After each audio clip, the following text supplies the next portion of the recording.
Nipe kalamu na kitabu. Kalamu ndio hii. Kitabu iko hapo.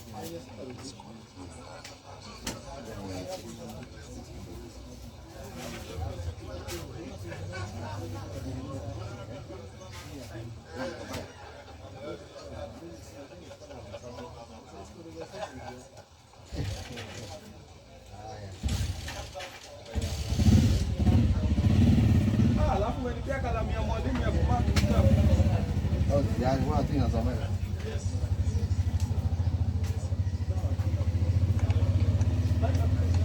Sasa imepungua ni 50. 50.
Parliamentary Service Commission to open our digital library. Remember, the Parliament Library was established way back in 1910, and its aim was to cater for information needs for the members of Legislative Council, what used to call Legico. Your Excellency, the library has about 50,000 documents. That is in line with the Parliamentary Service Commission Strategic Plan 2019-2030, because we want to have e-Parliament, Your Excellency. Your Excellency, right now, the digital library was established under the DEEP platform. That is the system which has been used. And Your Excellency, right now, it is online and it is also linked to our Parliament website. And approximately 21,000 documents ranging from committee reports, Hansard, and also other parliamentary documentary. And we also have government publication. Your Excellency, it is already online. You can join anytime for references purposes. And at this juncture, I humbly welcome you, Your Excellency, to official launch our digital library, and then we'll just do a small demo to see what we have in our system. On the African Summit, I saw you talking about the roadmap in terms of technology, and I know very soon the Kenya Kwanza government is going to widen connectivity and even strengthen the infrastructure, so that even that Kenya at Sugoi will understand what is happening in Bunge. They will know that at least the members of parliament, they're legislating, they're doing oversight, and they're doing representation. Thank you, Your Excellency. You'll just click here, Your Excellency, with your permission. Just touch it. Yes. Again, touch it. Yes, it's opening now. Okay, now let us go to National Assembly, and we want to see what we have in our system. That is in our answer at National Assembly.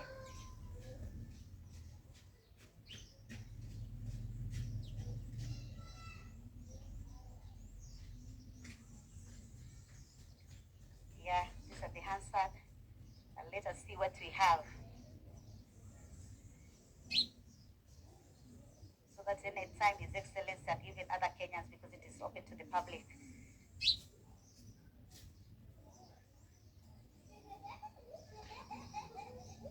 Yeah, click there. Yes.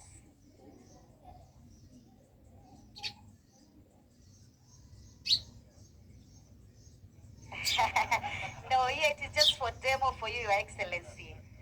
We know there is privacy.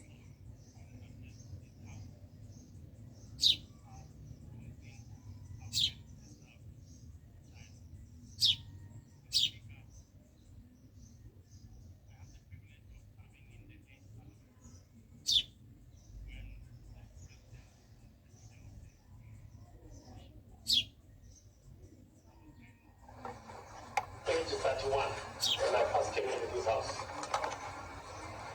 And I had His Excellency, the President, who was leader of the opposition then, after the presidential address by the former president. And he made the following comment. He said, Mr. Speaker, I wish to support this general statement that has been made by the President. I will really hope that, because I then thought when everybody said it was a great statement of exposition of government policy, as leader of the opposition, the President, though recognizing that it was a statement made by the President.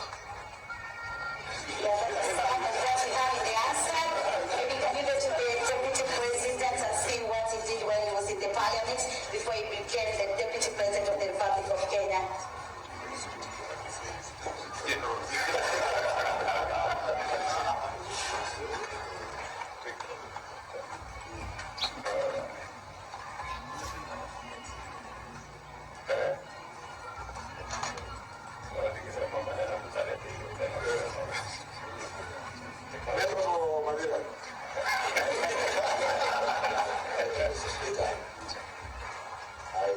To support the approval of all the line of these.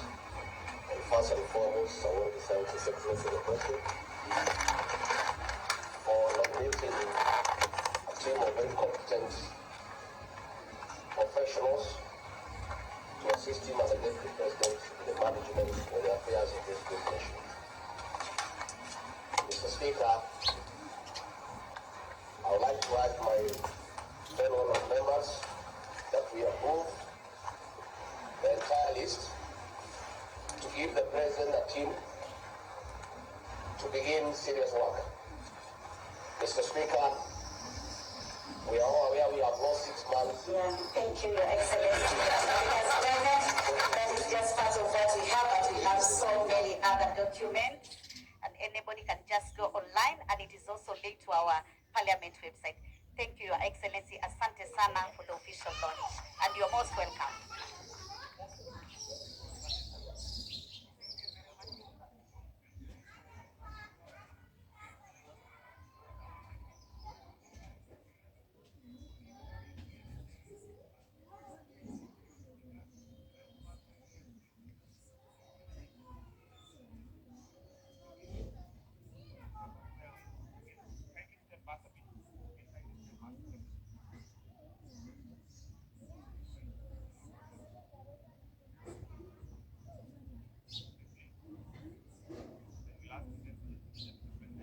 National and county leaders present, ambassadors and high commissioners present, led by the Dean of Ambassadors, His Excellency Beyene Rusom, distinguished guests, ladies and gentlemen.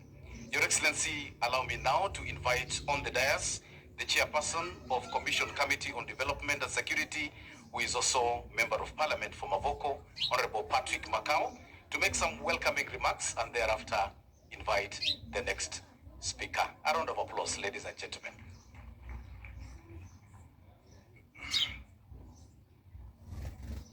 Thank you very much, Your Excellency.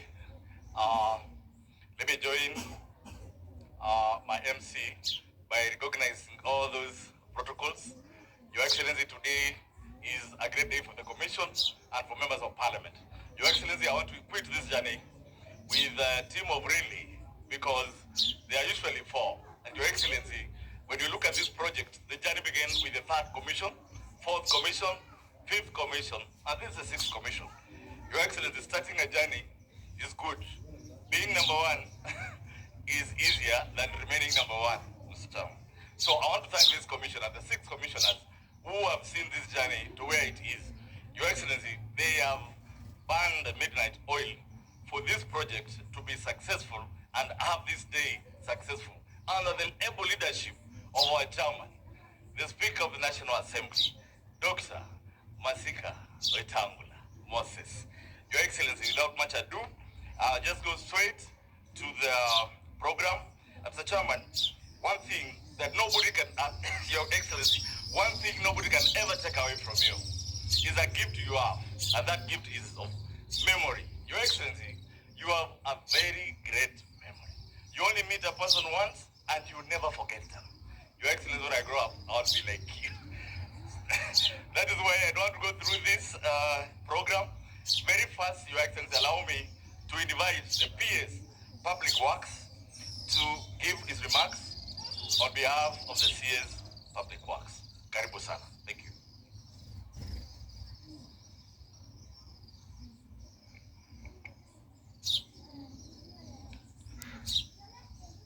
Your Excellency, His Excellency, the President of the Republic of Kenya, Dr. William Samoei Ruto, who is also the Commander-in-Chief of the Kenya Defense Forces, the Deputy President, Honorable Rigathi Gachagua, the Prime Cabinet Secretary, Honorable Musalia Mudavadi, the Right Reverend Honorable Moses Wetangula, the Speaker of National Assembly, Honorable Hamason Kingi, the Speaker of Senate, the Leader of Majorities for the both houses,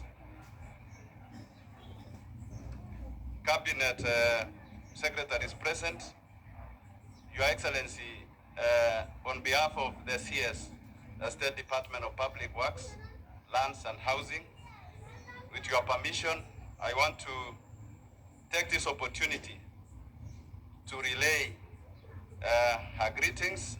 She's engaged in national exercise on land reforms, policy reform, and today marks a great milestone, Your Excellency, for the launch of this Bunge Tower.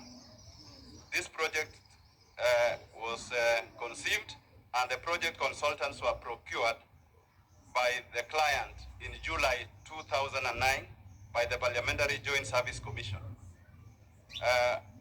And the State Department of Public Works was appointed as the project manager, a task which the State Department has taken over, worked with the project consultant, Mutiso Meneses International Limited, in association with the Quante Consultants as the quantity surveyor, Mekoi Consultants, electrical and mechanical engineers, and Wanjoi Consultants, structural and civil engineers. The consultants undertook the design and documentation of the project, Your Excellency, with the advice of the project manager. The tender of the construction works was done in June 2012, but the works could not commence due to appeals and court cases by the contractors who were not successful.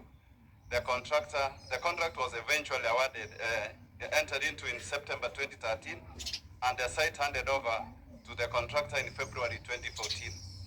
The project comprises of a tower block with 26 floors and 4 basements. The tower block accommodates offices for members of parliament, committee rooms fully equipped with audio-visual installations for communication, a gym complete with all necessary gym equipment, a fully equipped kitchen, dining hall and cafeteria, library, access block to the old parliament building, and the necessary support facilities. Your Excellency, despite the challenges that the project underwent, but I want to report that the project team, the client, and the project manager, they were able to manage the challenges and ensure that the variations and the challenges faced were overcome. And thus, this great day is a great day for this facility, for the country. And the team managing the project was able to realize all this. And therefore, Your Excellency, my CS, being a former member of Parliament, I said she had her first office during her first term was a rented one. And for the second one, she got an office in a Continental House. And now this Bunge Tower has achieved a milestone that has the capacity to house all members that will be able to save Parliamentary Service Commission a big budget. And since it is within the presence of Parliament, it is accessible, convenient, and safer for members to do their work effectively. I thank the Parliamentary Service Commission for the Joint Parliamentary Service Commission as a client for appointing the State Department of Public Works as its project manager. And I want to say, finally, the project now complete, and it's an opportunity and a great opportunity that the President is launching it, and the Deputy President, and also the Prime Cabinet Secretary who served as distinct legislators in Parliament. Thank you, Your Excellency, and may God bless all of us. Thank you so much, Your Excellency. As I told you, this journey has been a collective responsibility. If you look at around here, we have men and women who have done everything in the book to ensure that this project is completed. Your Excellency, because of that teamness, allow me now to invite the majority leader in the National Assembly, Honorable Echungwa. Karibu sana, make your remarks.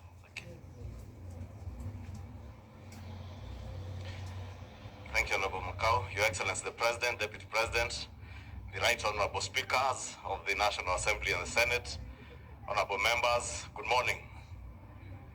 Your Excellency, the President, it's indeed my pleasure to welcome you and the Deputy President to your former house, the Parliament of Kenya. Your Excellency, as you have witnessed, as you went through the building, you have seen that we have a very ultra-modern building.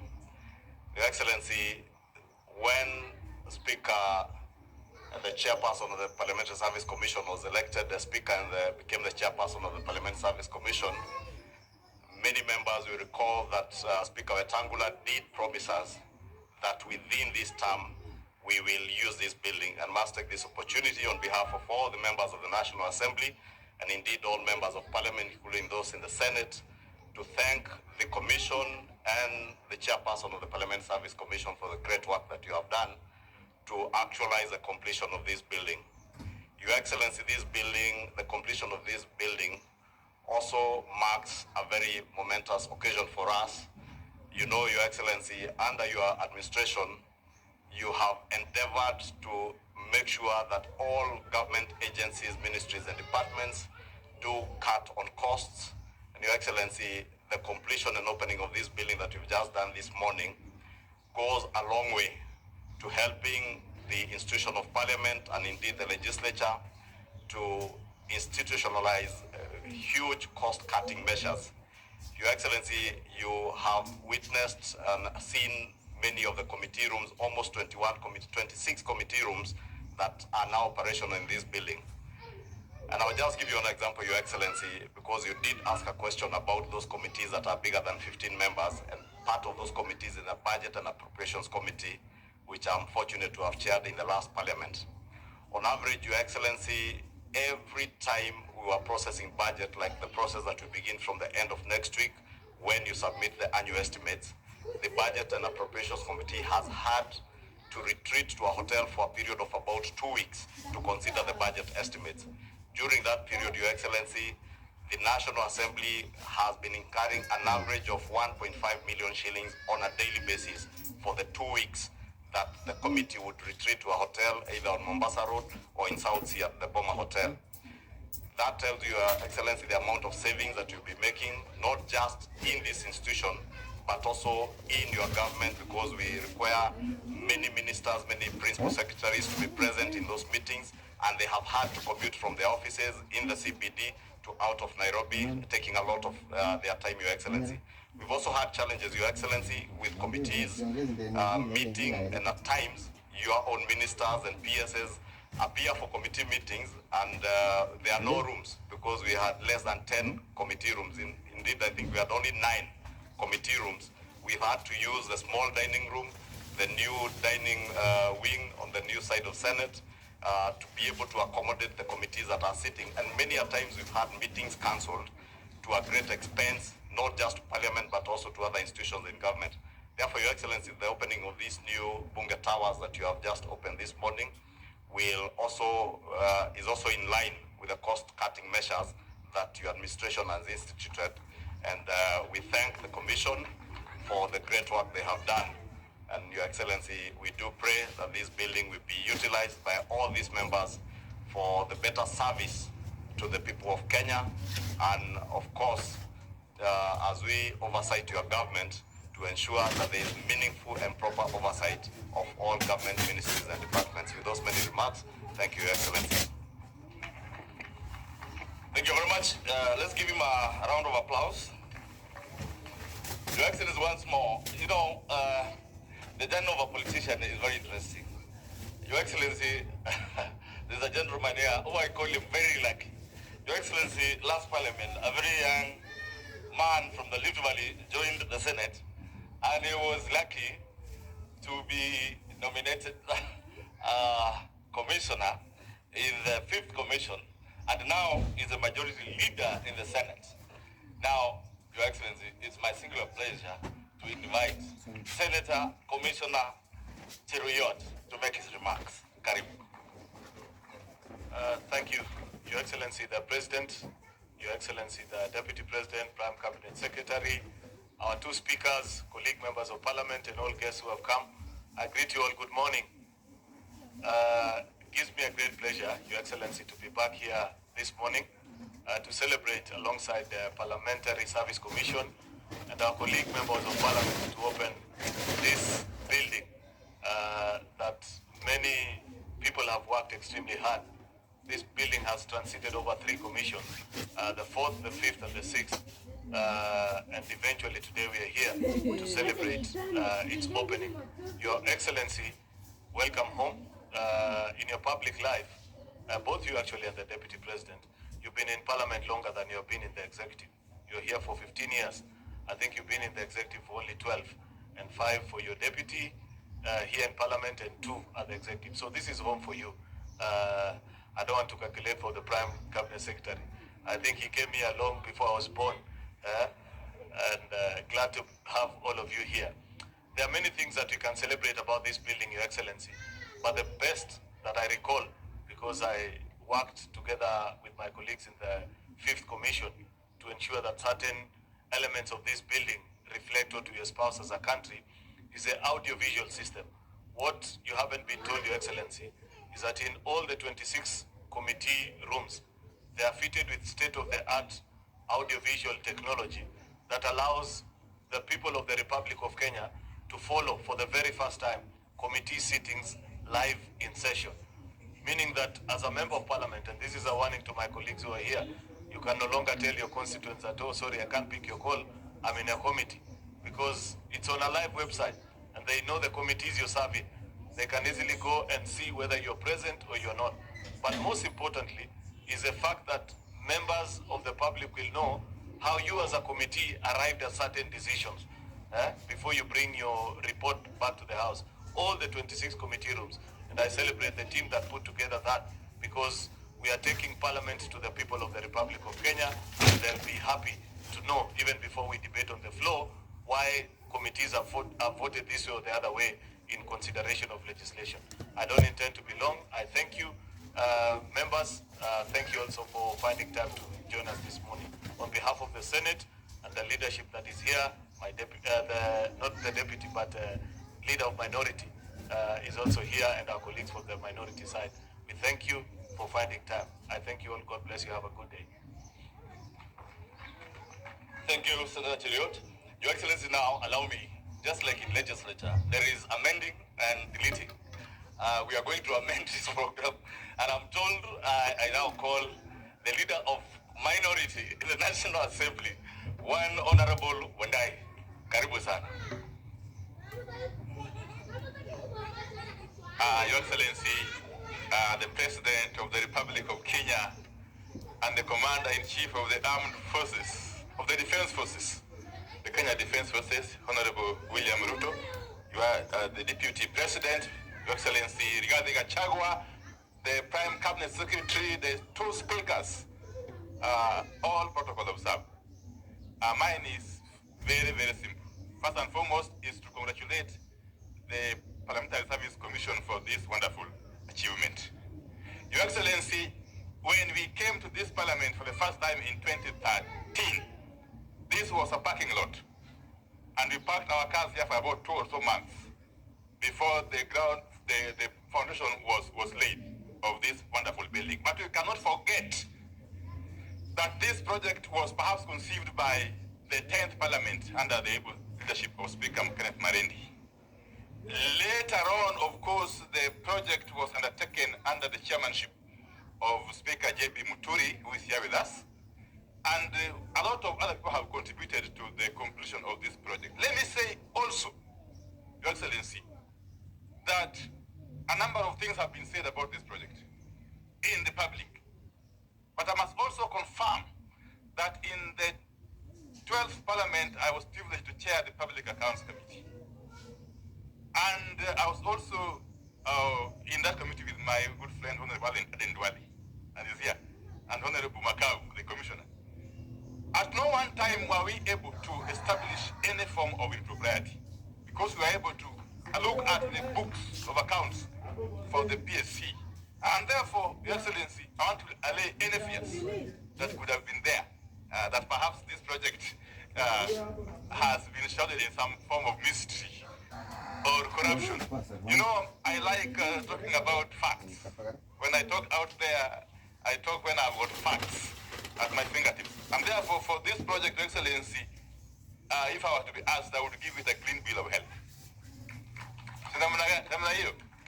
And therefore, for us as members of parliament, I think we are privileged. In this part of the world, I must say actually in the entire Africa, no parliament has got this kind of facility. I can tell you. We have been able to go across the continent and beyond. A number of parliaments, even in the Western world, lack this kind of facility. And therefore we must actually pat ourselves on the back. As a country, first and foremost, and also as a parliament. So, Your Excellency, thank you very much and for accepting to come and grace this wonderful occasion. We look forward to working with you more and more as a parliament. Thank you very much. Thank you, Your Excellency. The reason why we're having this kind of Roycom Tuesday mix is because, Your Excellency, you know, the journey of funding this building is about exchequer releases, and these majority leaders in the houses have really been of great help when it comes to us asking for or requesting for exchequer releases. That is one of the biggest challenges that we've had. And Your Excellency, within us is one gentleman who used to walk to Treasury to demand exchequer release for this project. He's a gentleman who was the first majority leader in the National Assembly in the new constitution, and is now the CS Defense, one Honorable Duale. Karibu sana, and make your remarks. You are still loved in Parliament. Karibu sana.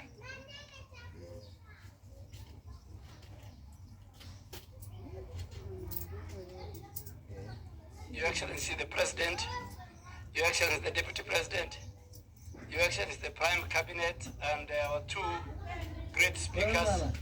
Good morning.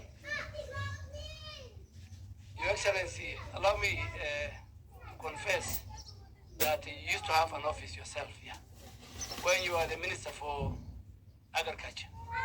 And to confess more, you were very diligent at the gym. You used to come there at 5:30. And you used to do 30 minutes on the treadmill. We used to wonder how you used to run that time. And I'm sure the Speaker was the Minister for Foreign Affairs. He had an office here. The Speaker of the Senate was the Minister for Fisheries. He used to have an office here. And Honorable Musalia Mudavadi and many other colleagues, ministers and members of Parliament. Your Excellency, I agree with the Honorable Wandai. This is a Parliament with the best infrastructure. And this morning when I came to Excellency, I wanted just to look at the tunnel from the main building to the chambers, from this building to the main building of Parliament. Because I'm sure right now there is the people who will suffer are the voters. The voters today are not very happy. They used to get members of Parliament on this square on their way to the chamber. Now members of Parliament, Your Excellency, will go through the tunnel. And those of you who went to the US Capitol Hill, the US Congress, exactly the same tunnel. So our standard is that standard of the US Congress, the Capitol Hill. Your Excellency, Honorable Wandai also did not say, you know, when I joined the Public House Committee, I was a ranking member. He was my chairman. And it was the days I was discharged from duty as the leader of majority. So the only good committee that I could fit was Public House Committee, where Wandai, when he's away, you could allow me to chair. You know, the leader of majority emeritus cannot go to Energy Committee, cannot go to Education Committee. So I talked to Ichungwa. I told him Ichungwa became a member after he was discharged. He became a member of Catering Committee. So he came to me. He said, "I am not going to accept." I told him, "No. My old friend Marehemu Jakoya used to be a member of the Catering. He never used to join any other committee, and they know the reason why. When you are a member of the Catering Committee, there's some very good privilege that come with it. You don't pay for any of the services, including food, including the gym." So I convinced the Chungwa, I know you are not, your pocket now is not that good. Stay there. And the moment I told him the free goodies, the Chungwa said, "This is the best committee." Your Excellency. So, Your Excellency, I really want to thank, as I finish, I want to thank the Speaker of the National Assembly, who is the chairman of the PSC, and the Speaker of the Senate, and the members of PSC, and the leadership, the two clerks, and all my former colleagues of this House for at least coming to the conclusion that this building must be used by our parliamentarians and by the staff of Parliament. Your Excellency used to come to a committee, but I think now we have a better committee rooms. At least I can confess for the first time as the Minister for Defense, I was grilled by Honorable Koech, the Chairman of Defense, about 2 weeks ago. So this is good for Kenya, and on behalf of all my colleagues, I'm sure that's why I was told to speak. In the cabinet, Your Excellency, we are about 10 of us who are in one time, starting with you, the Deputy President, the Prime Cabinet. We are about 10 of us who are former parliamentarians. So that's why I think, so on behalf of all those people, including Mheshimiwa Alice Home, I want to thank you and thank you for giving me this opportunity. Thank you so much, Your Excellency. Now, you know, in IT there are passwords and there are levels. Your Excellency, now my level of password is coming to an end because there are former commissioners who are here, there are former speakers who are here. Your Excellency, those ones will be introduced by a gentleman who has mastered the Queen's language and he puts it like his Luya. So, Your Excellency, allow me in a very special way, say, as the Chairman of Security Development, I have seen serious commitment and support by the various teams that came together. Your Excellency, beginning with the team of management from National Assembly and Senate, led by the clerk of the National Assembly, by the clerk of the Senate, who is also the secretary of the Commission, the Director General of Parliamentary Joint Services.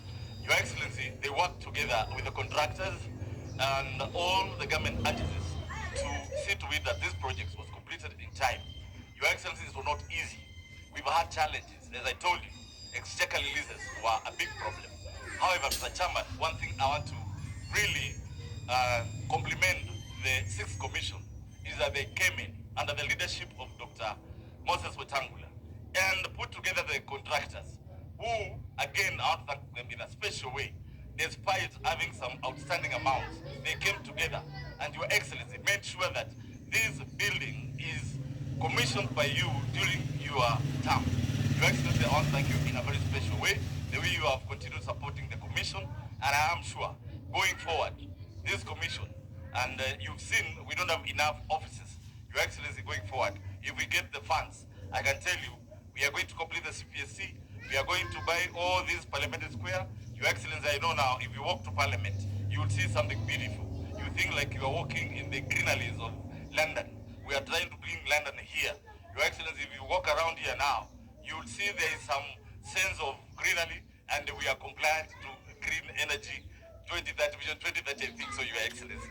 Once more, allow me now to invite one seasoned politician, Your Excellency, who has worked in the government ministries as a senior civil servant, and again, notably, the last engagement, he was the governor, Kilifi County, for 2 terms, who is now the current Speaker of the Senate. Speaker Kingi, who will now take over the program from here, invite the Speaker of the National Assembly, who is the Chairman of the PSC Commission, and from there, Your Excellency, the Speaker of the National Assembly will introduce the former commissioners, former speakers, and introduce the 6th Commission. I thank you so much. And finally, members of Parliament, you saw what happened in Mavoko. I want to tell you and confess here, His Excellency released 2 boats from the KDF that help people from Mavoko who are on rooftops. Your Excellency, I want to thank you in a very special way. We also got relief food because there are food and beddings were carried away. Your Excellency, I don't take it for granted. I thank you so much, and I welcome you once more. After the rains are over, you come and see the people of Mavoko. We want to really give you thumbs up that you've given me. Finally, I realized there are prophets in this commission. Your Excellency, yesterday when we were doing our final meeting, Honorable Mudama prayed and said he is going to call the gods to hold the crowds. And when the president will be here, there won't be any rain. You can see for yourself, Your Excellency. Mudama, I think you are a prophet. Karibu sana Lena Bomba. Please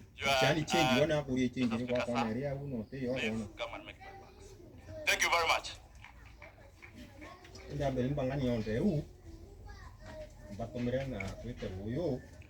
Your Excellency, before I make my short remarks, allow me to invite our host governor, Governor Sakaja, to make his remarks.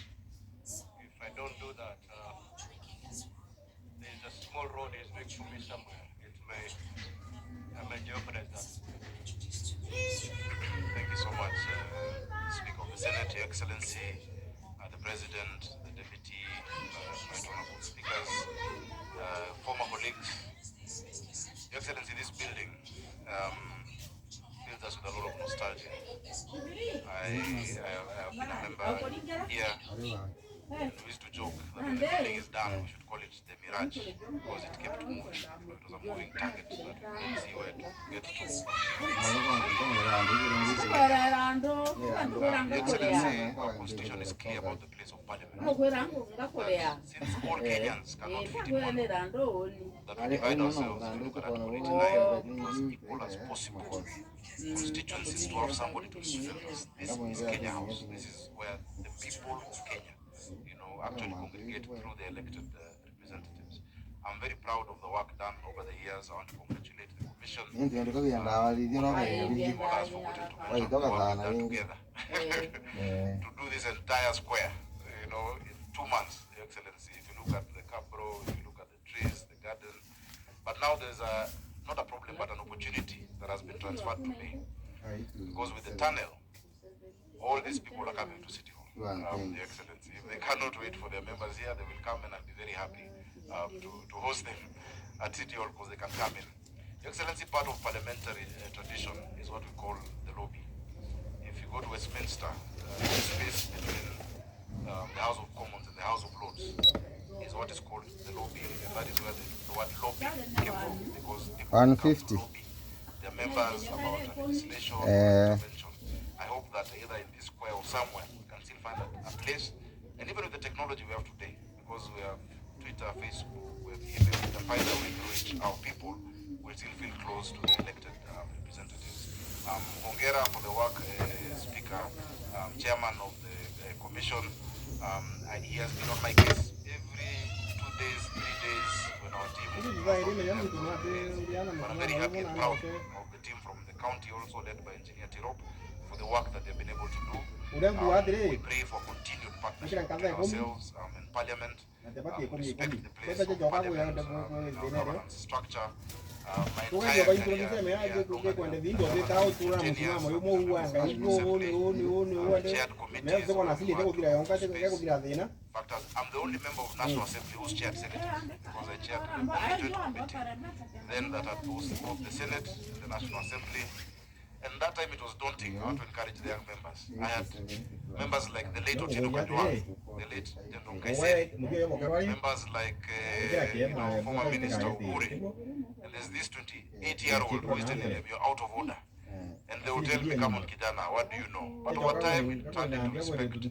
I see so many young members of Parliament. They want to encourage them to buy vehicles. And the first thing that is let no one look down upon you because of your age, but set an example. Did the work you do as a young person. I've gone through this house, and today I'm the governor of Nairobi and proud to host Parliament. So Hongera, let us keep cooperating. Anything that you ever require, Speaker National Assembly, Speaker Senate, you're the Speaker of the place I love the most. I love coming to the Senate. Just 1 or twice I've not been around. Today I'm with you. Today I'm here with you and no one is asking me a question. I'm very happy. I hope this can be the tempo that we keep on with.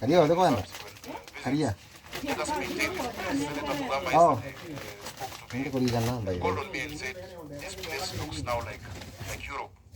Why can't you do this in the entire Nairobi? And I said, I'd love to do it, but Lichapa, if we had those resources, I would add senators and National Assembly members, the division of revenue in Abuja. This can be replicated. We're doing the same in Lower CBD, we're doing the same on River Road, Race Course Road, Latema Road. If you go to Tomboya, it is all being constructed, so that we can give our people the same dignity that the members of Parliament have here. So all the best, and you can count on us as a county government of Nairobi, and also as the governors, on behalf of the Council of Governors, Hongera, is my support. Kabifte.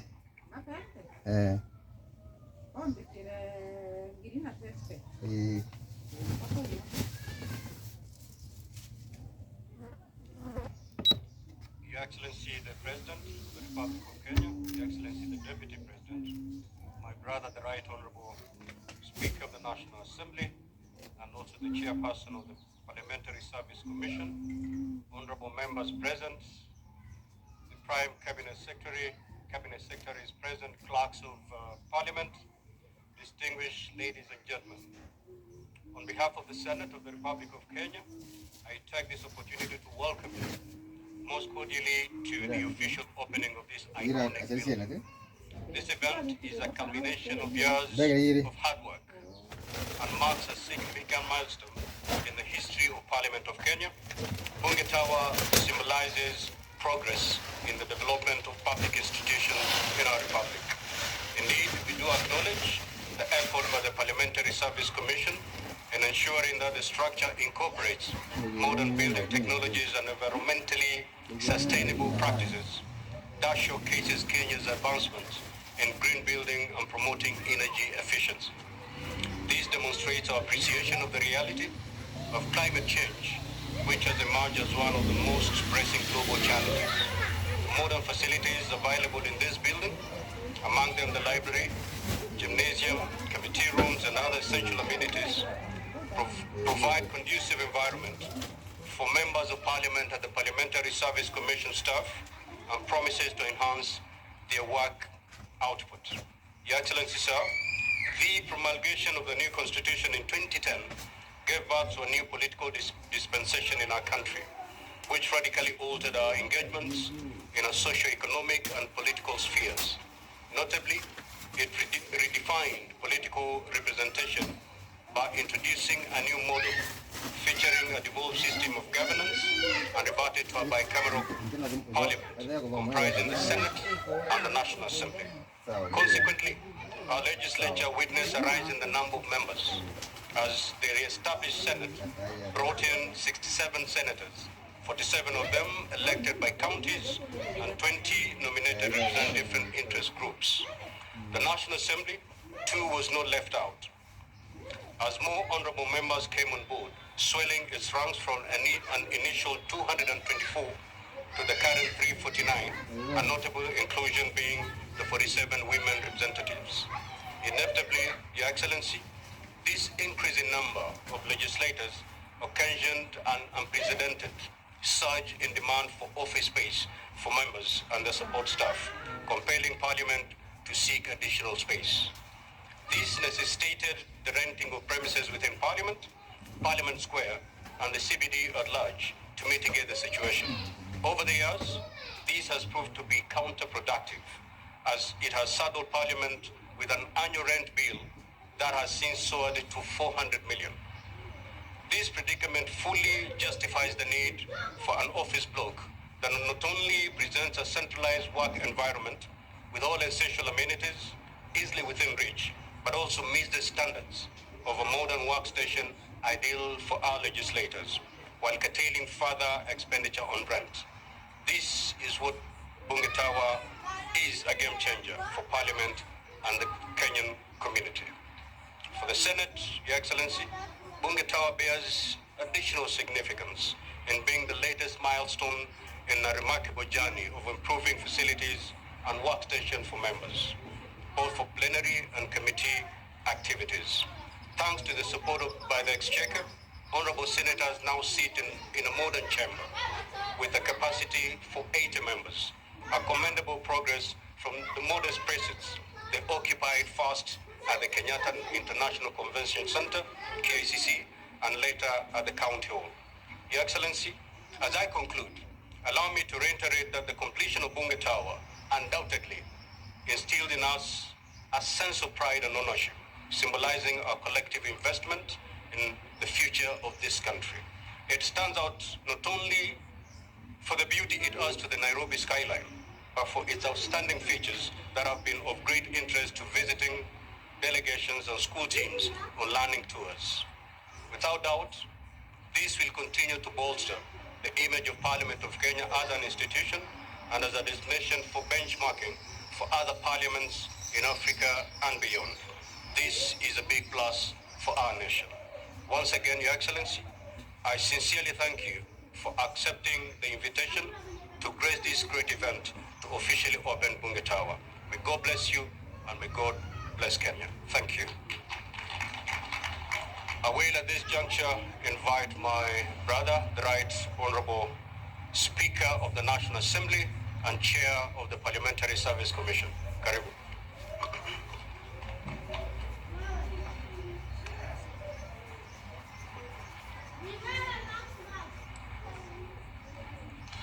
Thank you very much, Right Honorable Speaker Kingi, Your Excellency, our President, our Deputy President, Prime Cabinet Secretary, Speaker of the Senate, Governor of Nairobi, our Deputy Speakers, our Commissioners.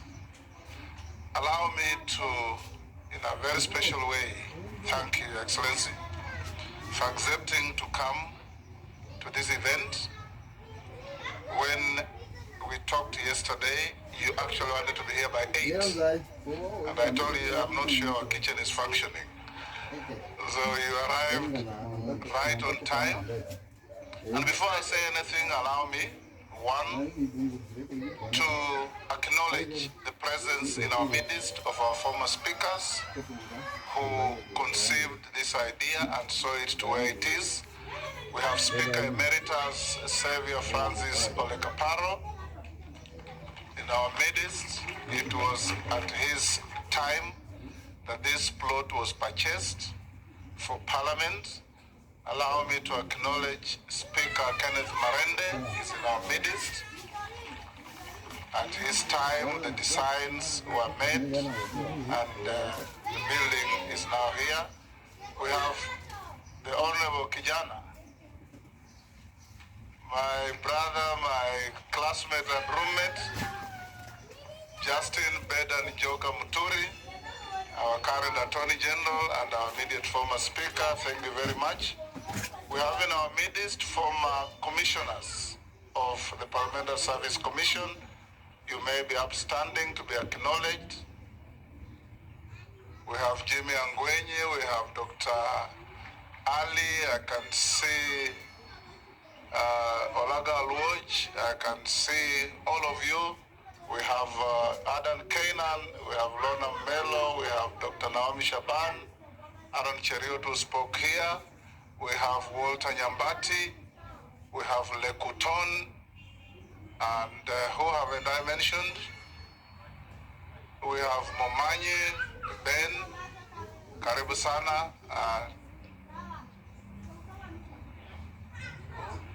Ole Sunguya, my MP from Kajiado, Karibu Sana. We have also the current, have I left out anybody? We have the current commissioners. Will you be upstanding? Your Excellency, this is the current commission. My Vice Chair, Senator Joyce Korir. We have Commissioner Patrick Kingola Makau, Commissioner Jijopevu Mohamed Ali, Commissioner Senator Kinywa, we call him Wangwashe, Commissioner Mama Mishi Mbogo, remain standing there, Mishi. Commissioner Faith Gitau, take your seat. Commissioner Senior Counsel Okongo Mugeni, Senator. Commissioners representing the public, non-parliamentary commissioners, Rachel Meso, and Commissioner Johnston Nduya Mudama. The Secretary of the Commission is the Clerk of the Senate, Mr.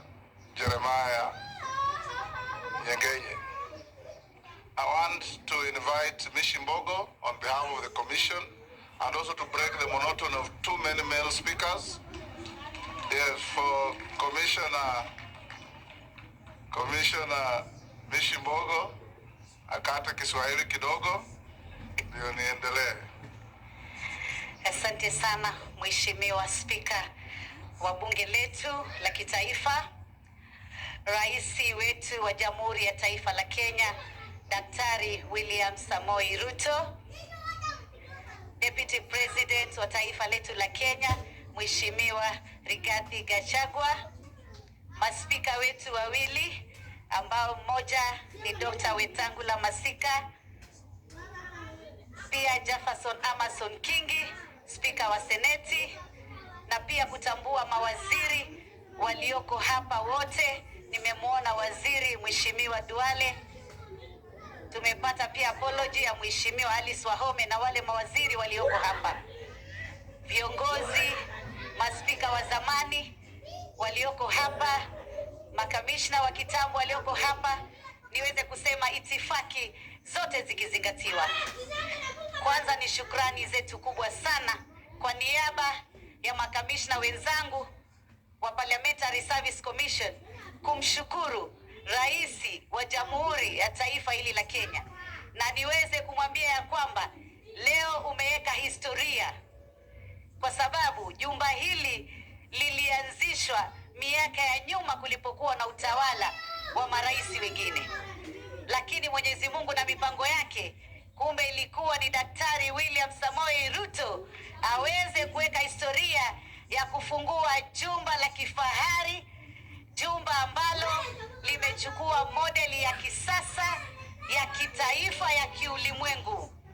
Tunashukuru sana wale wote ambao walishiriki katika njia moja ama nyingine ili kuwezesha wabunge waweze kupata mazingira mazuri ya kuweza kufanya kazi ya mwananchi, kwa sababu tunajua wabunge wanafanya mambo ya sheria, pia wabunge wanafanya ile tunaita oversight, na pia ile tunaita uwakilishaji, representation.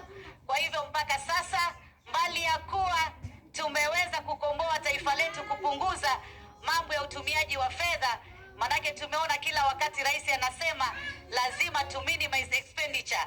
Kwa hivyo nimeona wazungumzaji wa mbele wamesema kweli tutakuwa tumesave pesa nyingi sana ambazo tungeweza kwenda kwenye mahoteli ama kukodisha sehemu nyingine kuweza kuendeleza kazi zetu kama wabunge wa taifa la Kenya. Tunakushukuru sana rais, na tunakuombea Mungu, na tunakuomba pia uzidi kutupatia support ili exchequer wakitupatia release, ili bunge litaweza kung'ara. Vile ulivyoliona utakuja kuliona limebadilika zaidi, kwa njia ambayo yeyote atakayekuja Kenya for benchmarking ama kujua Wakenya wanaendeleza vipi kazi za mabunge, wote watafurahi.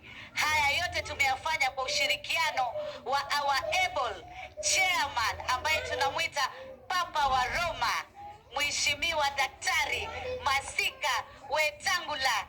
Amekimbia sana, si mchana si usiku, na tunashukuru in our team we have a spirit ile ya kufanya kazi pamoja. Hatuna mgawanyiko despite our political affiliation. Tunasema this is Kenya, we have to build our country, we have to be united, and we have to ensure development will prosper in our country. Thank you, Your Excellency, and thank you very much with other leaders. May God bless all of us. Thank you. Your Excellency, allow me to acknowledge also the presence of our Director General of Parliamentary Service Commission, Bwana Nyandiere, the Clerk of the National Assembly, Bwana Njoroge, karibu sana. We also invited to witness this occasion several members of the diplomatic corps. May I request you to be upstanding, to be acknowledged. The ambassadors and high commissioners who are here, give them a round of applause. Thank you. Allow me also to acknowledge Stewart Mazayo, the leader of the minority party in the Senate. He didn't have an opportunity to speak. Welcome, my brother. I'll invite the Prime Cabinet Secretary to say a few remarks before I make my statement.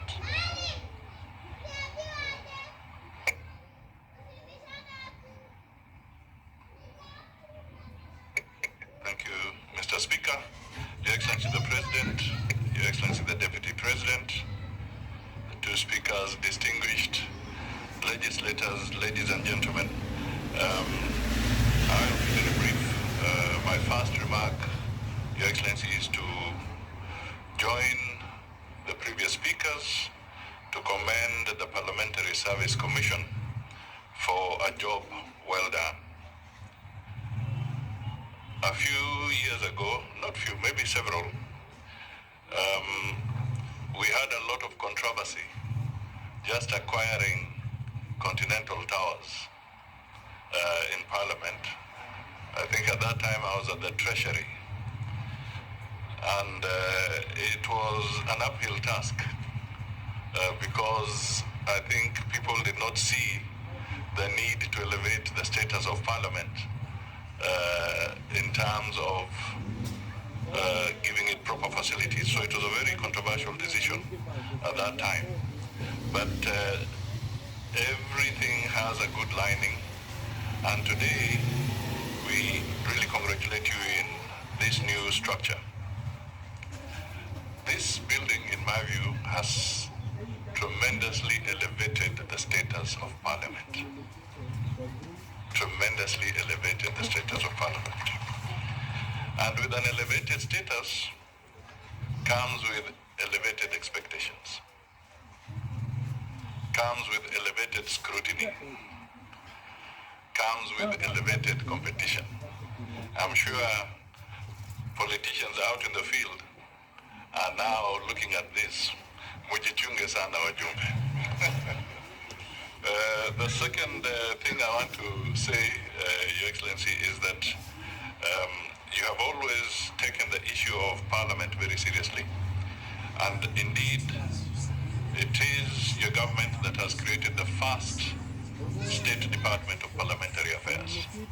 We have never had a State Department of Parliamentary Affairs before, but in your government, you saw it fit to take the issues around the legislature very seriously, and in the process created this State Department to provide liaison and better understanding and cooperation with Parliament. So, ladies and gentlemen, as we celebrate this big day, let us acknowledge that we have to work as a team. There's no option, and if you do anything otherwise, it will be at the peril of the country, and that should not happen. So with these remarks, congratulations, and wish you the very best as you serve the Kenyan people. Asante. Thank you very much. One of my great Kiswahili writers, Shaban Robert of Kusadikika, would have called this day siku ya watenzi wote. Na leo ni siku ya watenzi wote. The Greeks would have said a day like this is preserved for gods, heroes, and legends. Indeed, this is such a day. We have heroes and legends. I'm not sure we have any gods in a day like this. Your Excellency, this building was started when you are a member of Parliament. It was started when many of us were here. When some of us who have served for a little longer than many of you came to this Parliament, there was no office for any single member. Your working station was your car if you had a car, because many members didn't have cars either. We were being paid a salary of 18,000 in a brown envelope from a cash office, from the OP. Parliament was a department of the OP. And it's come a long way. When Francis Ole Kaparo was elected Speaker, I was a first termer, and he picked me to sit in the Speaker's panel. And he embarked on reforming Parliament. It is the time of Kaparo that we had a gym. It's the time of Kaparo that we had Continental House. And things have moved on. We salute you, Mr. Kaparo. This evening I'm coming to preside on the launching of your book, and I invite members to join you. We have moved on to where we are. Parliament is now a vibrant, independent institution acting in representation, oversight of the government and legislation to make our country better. This building here, Your Excellency, when I got the privilege to be the Speaker of the National Assembly of Kenya, I toured with my commissioners and there was a real risk of this building turning into a stalled project and a white elephant. Contractors had left. We had to go around looking for the contractors, the subcontractors, and we have been meeting every fortnight, sometimes every week, to pin contractors to get back to work, threatening some of them with criminal sanctions because some had been paid money and had left the site. Skeptics were wondering whether we're going to get there. Anybody now going to this building can see that Senator Sakaja, our governor, has now a new skyline in the city of Nairobi. When you drive from Westlands to the airport, apart from the new Marriott Hotel, the next most iconic building along the way is this building. Beautiful, very good to look at. And the facilities we are providing members of parliament to do their work are first class. The only parliament in my many travels I can compare with this building is probably the Parliament of Australia in Canberra. It is as good as any other. It is even, I dare say, better facilities than the House of Commons in the UK. And those of you who have been there. So we come here today, Your Excellency, with a lot of pride and gratitude to the government for financing this project, and for your government particularly for ensuring that this project is completed, because I can't count the number of times you have been asking me, hiyo nyumba itakwisha lini? Hiyo nyumba tutafungua lini? Today is that great day, siku ya watenzi wote. Today, as we open this building, honorable members, I want to join the honorable minority leader, Wandai, to allay the skeptics who have been pouring vitriol on the structure, the rejectionists, and many others who have been saying many things. This building is here. We will use it, and it will serve the purpose for which it was meant. Your Excellency, equally in a transparent and democratic manner, the allocation of offices for all members from both houses was through balloting. There's no member who was favored to be given an office, apart from the ranking members. Everybody else balloted, and those who have missed out, we are going to renovate Continental House to make sure that we accommodate all members within reach of Parliament. We also want to, in a special way, thank the partnership with the city government of Nairobi.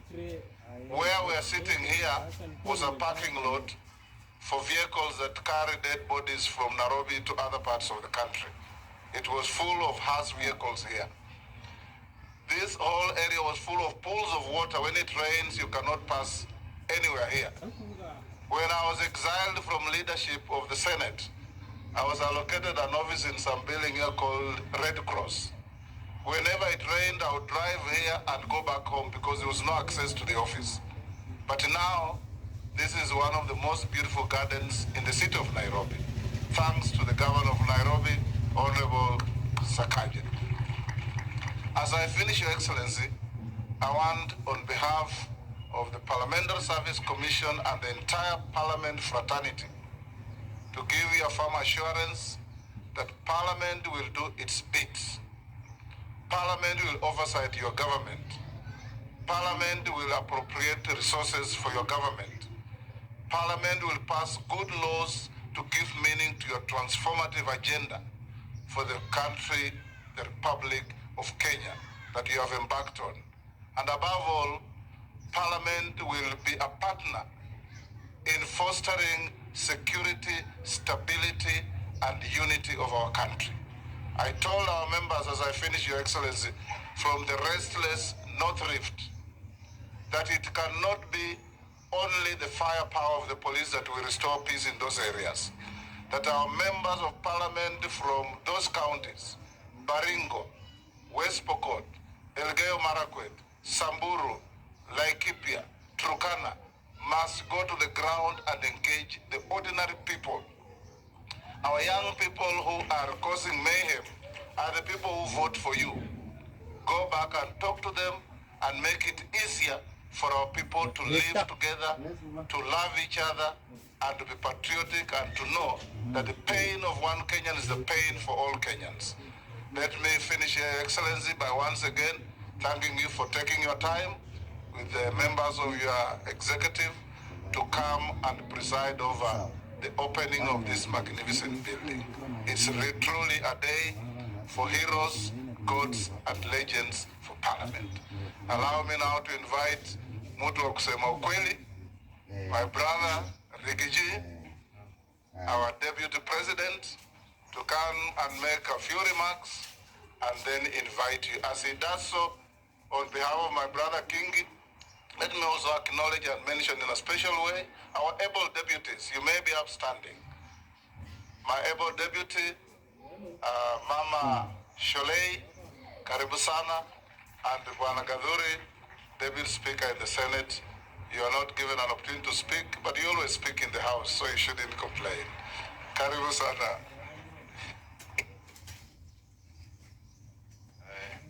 Your Excellency, our President, Dr. William Ruto, the Right Honorable Speakers of both Houses, the Prime Cabinet Secretary, honorable members, good morning. Your Excellency, there is no constitutional provision for a Deputy President to ever address the two Houses. So let me take advantage and circumvent our constitutional provisions and address the members of the two Houses. Your Excellency, I'm very delighted to accompany you this morning to come back to Parliament, where I spent 5 years and had a very good time. But as I must admit, I didn't spend enough time in Parliament. I was out there with the President. If I was to have another chance, I would have spent more time.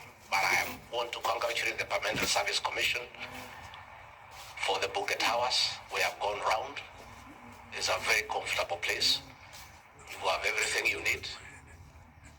Please do justice in that good environment by putting hard work and serving the people who sent you to Parliament in terms of oversight and representation and making good laws. Yangu tu ni kusema hiyo pahali vile nimeona imekaa, watu wengi sana wangetaka kuja kuketi hapo. Najua mimi ni mtu ya kusema ukweli. Sasa hiyo comfort nimeona pale, mkaekae hapo Friday, mteremke mashinani. Hapo ndio maneno iko. Because hapa ni mzuri, lakini maneno iko pale. So as you spend more time here, mwende mashinani mfanye kazi. Finally, Your Excellency, let me take this opportunity to ask the members of the two Houses. We have several programs of government that we really need your support. And by the way, let us say thank you for your support of our legislative agenda. The budget is on the way, the supplementary budget is on the way. Please continue supporting our agenda so that we can serve the people of Kenya better.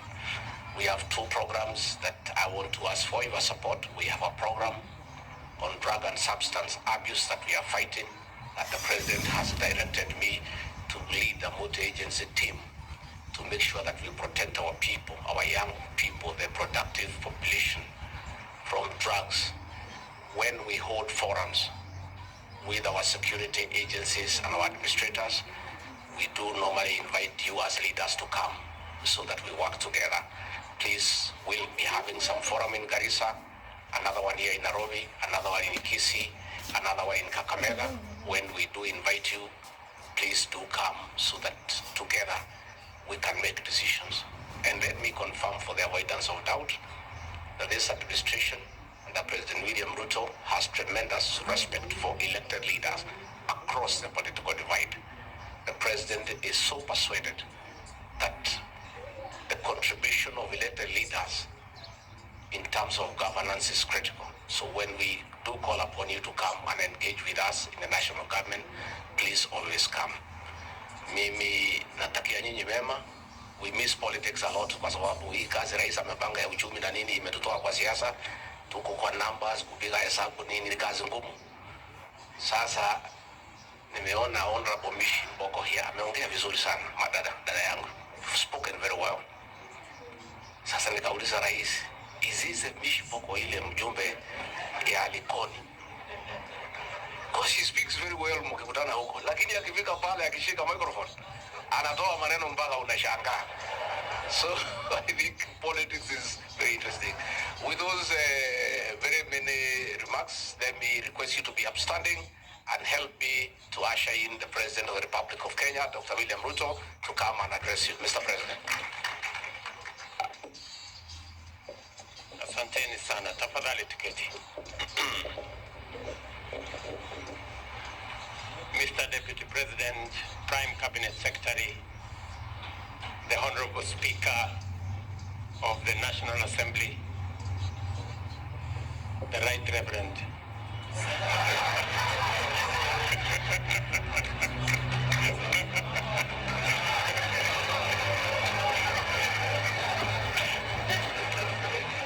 I thought that is the new deputy. I had somebody else say it. And I thought because he is Papa Waroma, maybe he now qualifies. The Right Honorable Speaker of Senate,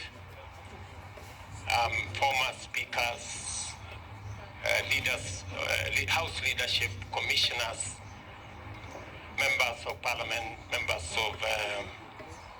former members of Parliament, ladies and gentlemen, good morning. Coming to Parliament is truly a homecoming of sorts. These premises were my workplace for 15 years. And I had tremendous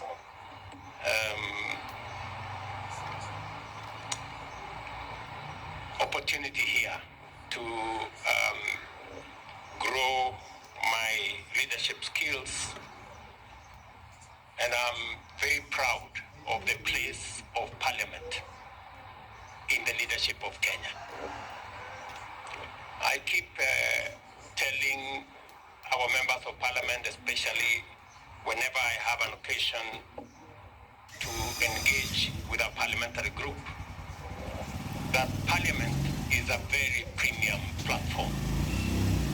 Many people work so hard, campaign so hard to become members of Parliament, either in Senate or National Assembly. And it's a great privilege to serve the people. So whenever you have an opportunity to be a member of Parliament, please don't take it for granted. It is a very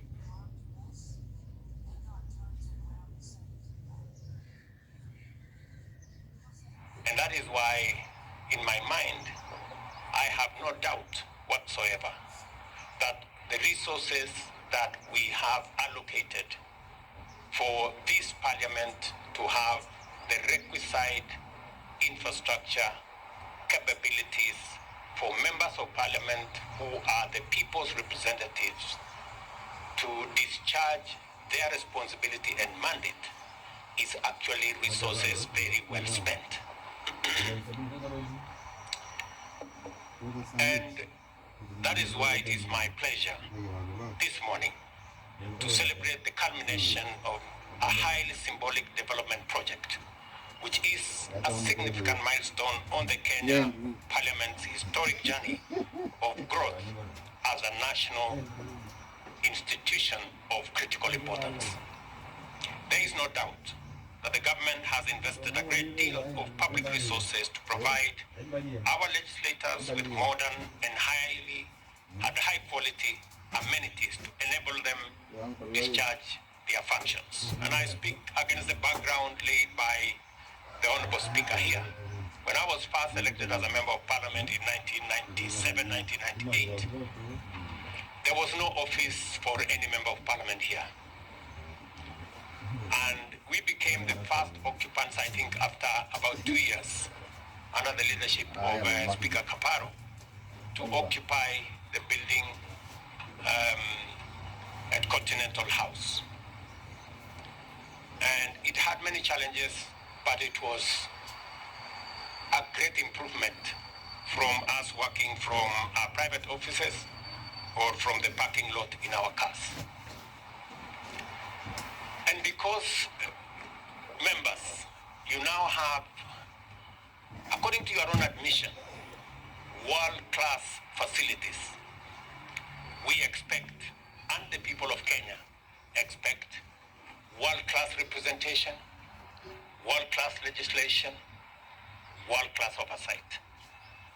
And looking at the facilities, and I tested them this morning, the committee spaces, in the offices themselves, you have now no reason, forget excuse, you have no reason not to give us and the people of Kenya the best of what you can do as our legislators. And I have no doubt that the quality of debate, having opened the library, and each member of parliament having some research people to work with, that the quality of debate, the quality of representation of legislation is going to greatly improve. And Mr. Speaker, if there is anything the Kenya government can do additionally to equip our members of parliament so that they can discharge their very central responsibility to the people of Kenya, I will spare no effort in working with you to make sure that it is done. There is no doubt that we spend huge resources here, and let me say, in other words, our employer, the people of Kenya, have gone to great lengths to implement their end of the civic contract that exists between us and them. Consequently, as members of parliament, you have a moral and constitutional obligation to reciprocate the sacrifices the people of Kenya have made by intensifying your efforts both individually and collectively as parliament in order to render a strong contribution to the deepening of Kenya's democracy, expanding freedoms, entrenching the rule of law, and achieving economic transformation in the responsibilities that you have. Parliament has the cardinal responsibility to make sure that the resources people of Kenya put at the disposal of government is used as it was intended, and that it is not stolen, it is not misappropriated, it is not abused, and Parliament has a central place. And Mr. Speaker, I look forward to working with Parliament in making sure that the executive is held to account. When I made a commitment that members of the executive will come to Parliament so that you can interrogate them, so that you can ask them questions, so that you can hold them to account. And I am very happy that that process has taken off. Mr. Speaker, I expect to see more of engagement between the executive and the legislature by way of making sure that the public is well informed of government policy by members of my executive coming to Parliament to answer questions, to expose government policy, coming to Parliament to explain to members development projects and programs, coming to Parliament to account for actions of my administration. I also want to say that you can count on our support because you have already demonstrated that every piece of legislation we bring, every piece of policy that we bring, Parliament has always gone out of its way to input, to inform, to enrich, to amend sometimes, and to make it better. I want to report to you that all the programs that we brought to Parliament and you have graciously passed, whether it is the housing program, I want to report to you that 140,000 young people around Kenya today are working in our housing program, people who are not working the previous year.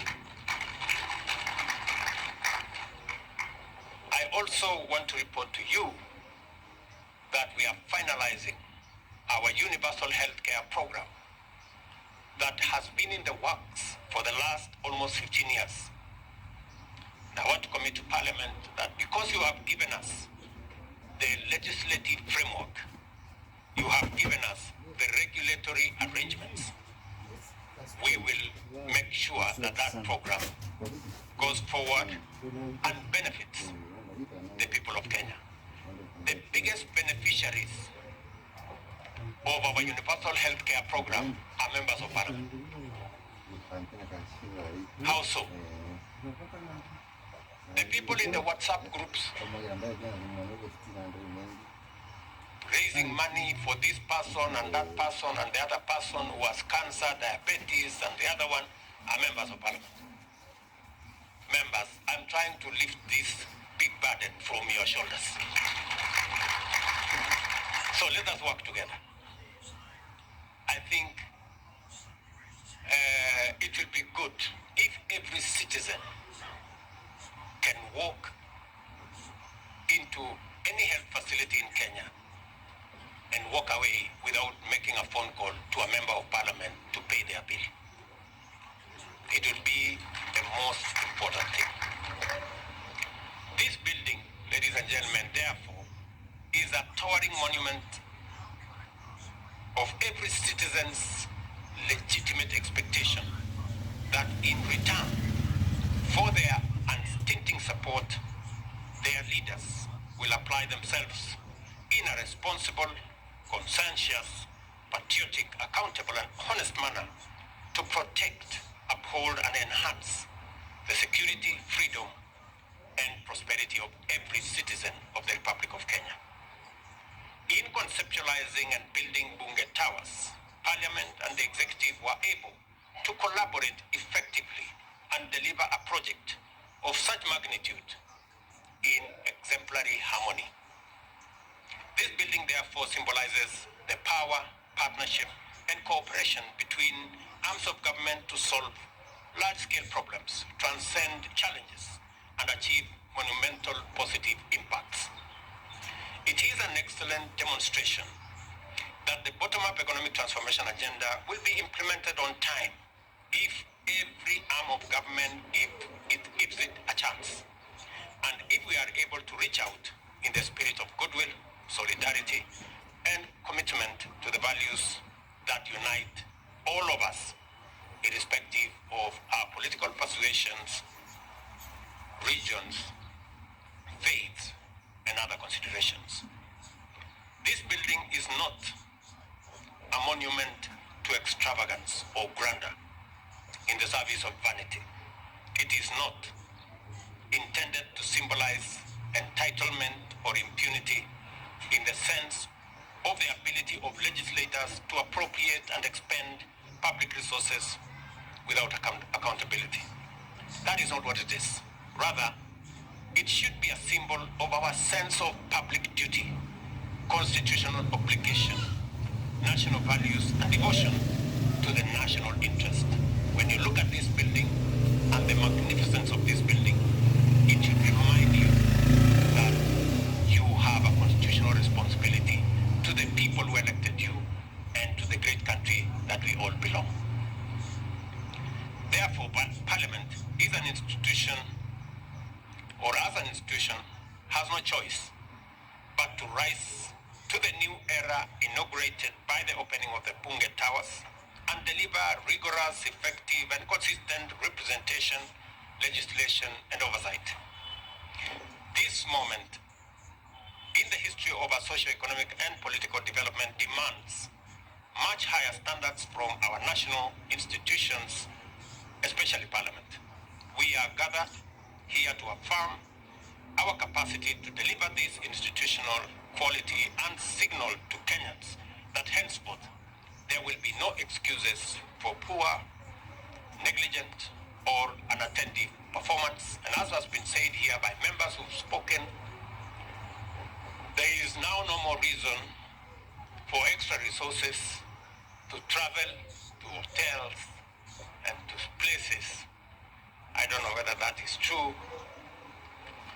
Now that we have all the facilities here, the meeting rooms, committee meeting rooms,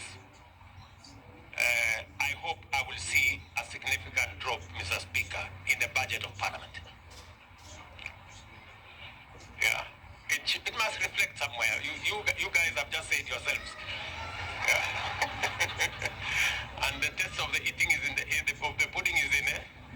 Yeah. So as you appropriate the next budget, just remember that Parliament does not now need money to go to hotels, and therefore the budget should come down. I am confident that every member of Parliament is up to the task and can deliver beyond expectations.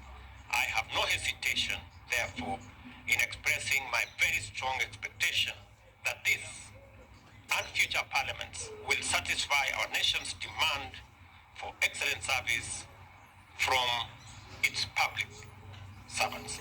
I wish you all success as you serve the nation from your new offices in Bunge Towers and look forward to a stronger, positive collaboration in actualizing the aspiration of the people of Kenya. I also want to tell you, as a former member of Parliament, that I know and I understand the challenges that we all face as leaders, and progressively we must work in collaboration together to overcome those challenges and to better serve the people of Kenya. Let me persuade you on three very important things. Yesterday evening, I had a discussion with the CEO of National Government NGCDF, Mr. Mbuno. And my discussion with him was on the subject of ICT hubs. Because I had an engagement with the chair of ICT, my good friend John Kiarie and his team. And we agreed that the same way, by God's grace, we have jobs, it is our responsibility to work together to find opportunities for employment for other Kenyans. And one of the spaces in which we can create those opportunities is in the ICT space. I want to thank Parliament for amending the NCGTF Act so that today we can use resources under that program in developing ICT hubs. When I saw that that program was not moving, I looked for the people concerned, and I'm very happy that this morning I did instruct both the PS and the CS for ICT and NGCDF to have a meeting and conclude the challenges that were there so that members of Parliament can roll out ICT hubs across Kenya and provide opportunities for employment in our digital job framework for millions of the people we represent and who elected us. It is my expectation that in the next 3 to 4 months, ICT hubs should be up and running in every ward in Kenya. And I want to persuade members of Parliament to work with us on this program. The other program that I want to persuade you on us working together is the program on export of labor. We are currently working on bilateral labor agreements. And I want my good friend Mushangi, aka Karemba, to work with my ministry and your committee so that we can conclude on the bilateral labor agreements with your input and support, so that we can provide a framework for more Kenyans to find job opportunities across borders. It is my intention that in the next 5 to 7 years, we should increase our diaspora remittances from $4 billion to $10 billion. It is doable, and it will go a long way in making sure that more and more Kenyans have incomes that support the growth of our economy. Members, you are the ones who appropriate public resources. You know very well that we spend 650 billion shillings every year for the education of our children. If we are spending 650 billion, we must also think about how do we get value from this investment of 650 billion. We must think about the people who come out of that investment.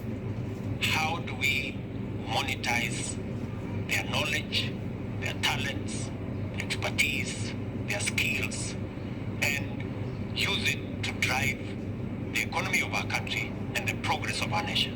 And that is why we have to be intentional, we have to be deliberate. And I'm very happy that I'm speaking to a body of the highest leadership of the Republic of Kenya, that as you people appropriate those resources, let's also think about the output. How do we create opportunities for employment? And that is why I'm very, very proud that yesterday, Parliament finally ratified the Economic Partnership Agreement that will now give us a framework for enterprise, business, exports, trade between Kenya and the EU, 27 countries of the EU. I also want to tell you that as you are passing the Economic Partnership Agreement, yesterday again we were concluding another agreement with our friends of the UAE, again to provide expanded framework for business, for entrepreneurship, for trade between our countries. And I'm very happy that when we concluded that meeting yesterday, we got an offer, first offer of $500 million of 70 billion Kenya shillings to support our programs as we build greater synergy and networks to support our economy. And later, today, we will be having another engagement with American companies under the AmCham program, again to better expand our frameworks, especially that will provide Kenya with investment opportunities, especially in our special economic zones and export processing zones. I was with my friend Kingola in Athi River, and I made a commitment that with a new traction and momentum we have created, by next year we will have an extra 20,000 jobs in Athi River EPZ. This is what we must do deliberately, intentionally, because we have a huge backlog of millions of young people out of school, out of college, out of university, who expect us to create opportunities for them through government intervention, government programs, and us providing an environment for the private sector to create jobs for our young people. Let me conclude by saying that, again, we thank God we have rains in Kenya. Because of the rains and all the other plans we have made, we've managed to grow our agricultural sector, and we are making progress in making sure that we reduce the cost of living by making sure that we do what we have to do to support our farmers. But even as we get the blessing of the rains, we also have seen floods in different parts of our country. Many Kenyans are going through difficult times. Yesterday in the morning, I had engagement with counties that are facing this challenge. We have mobilized the National Youth Service, we've mobilized our military. Members of the national government are working with the counties in collaboration to support those in distress. We have provided from our Ministry of Special Programs food and other amenities to support those in need. This morning, I have authorized the National Youth Service to provide land for those people who are living dangerously in some of the areas, for them to be moved from those areas into some safe ground as we decide on what to do with them next. Shortly, I will be having another emergency session with our multi-agency teams to make sure that we provide adequate support to all those in need and to move citizens who are in dangerous areas that may be susceptible to floods away from those areas. And unfortunately, we will have to move some of